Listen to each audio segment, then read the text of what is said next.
5주째 대면 예배를 강행하다 성북구청으로부터 시설 폐쇄 처분을 받은 사랑제일교회.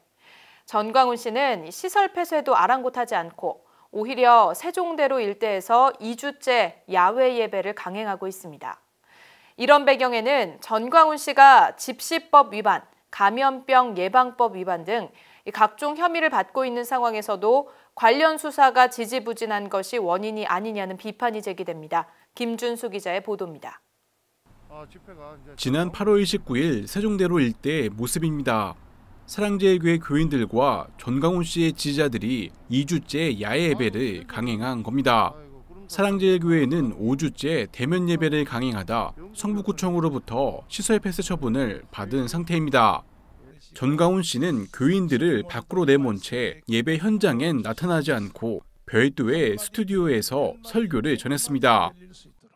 무슨 비대면 예배 개뿔 같은 소리 하고 앉았어. We talk about off-site worship. 소강석, 이영훈, 사랑의 오정에 당신들만 똑바로 했으면요 절대로 비대면 예배 이거요 수용할 수 없다고 선언했으면 정부가 이렇게 못해요 못해. Had the pastors of these mega churches opposed off-site worship from the 그러니까 beginning, 당신들이 말하는 것은 다 개소리요 개소리. we have been able to protect our religious freedom. 이처럼 전광훈 씨가 정부의 방역 지침을 수시로 방해하고 고의적 위반을 반복할 수 있는 이면에는 유독 전 씨에게 관대한 경찰과 검찰이 있는 것이 아니냐는 비판이 나오고 있습니다. 검찰은 지난해 8월 15일 코로나19 확산 우려에도 광화문 광장에서 대규모 집회를 강행해 고발된 전광훈 씨를 지난 8월 6일에서야 불구속 기소했습니다. 경찰이 지난 2월 기소 의견으로 송치한 지 반년이나 지난 시점이었습니다. 이뿐만이 아닙니다. 검찰은 지난 2019년 10월 3일 전광훈 씨가 총괄대표를 맡은 문재인 하야 범국민 투쟁본부가 주최한 집회에 대해 집시법 위반 혐의로 고발된 사건도 지난해 3월 경찰이 기소 의견으로 검찰에 송치했지만 1년 6개월이 지난 현재까지도 아무런 처분도 하지 않은 채 손을 놓고 있습니다. 2019년 기부금품법 모집과 관련해서도 검찰로 기소 의견 송치된 후 감감무소식인 건 마찬가지입니다.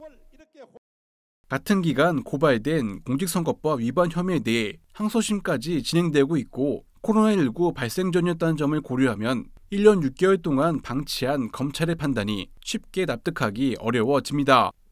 경찰도 답답하긴 마찬가지입니다. 대면 예배를 강행한 사랑제일교회는 감염병 예방법 위반으로 수차례 고발됐지만 평화나무가 지난 8월 8일 사랑제일교회 주일 예배가 끝난 후 후문을 통해 빠져간 교인들의 영상을 확보하고 공론화에 나서자 조사에 나선 모양새입니다. 한편 전광훈 씨와 사랑제일교회는 재개발 철거에 따른 법원의 150억 중지안을 거부했습니다. 최소 100억으로 예상되는 대토보상까지 더하면 보상금 규모만 247억 원에 달하지만 교회 측은 받아들일 수 없다는 입장입니다. 사랑제일교회는 서울시 감정가액인 약 80억보다 7배 이상 많은 570억 원의 보상금을 재개발 조합 측에 요구해 왔습니다. 사랑제일교회가 위치한 장애 19역의 90% 이상이 철거를 완료했지만 알박기 논란에 재개발도 차질을 빚고 있습니다. 앞서 사랑제일교회는 명도 집행 과정에서 교회 입구를 철제 구조물로 차단하고 건물 외벽을 타이어로 둘러싸 특수공무 방해죄로 고발됐지만 관련 수사 역시 지지부진한 상황입니다. 평화나무 뉴스 김준수입니다.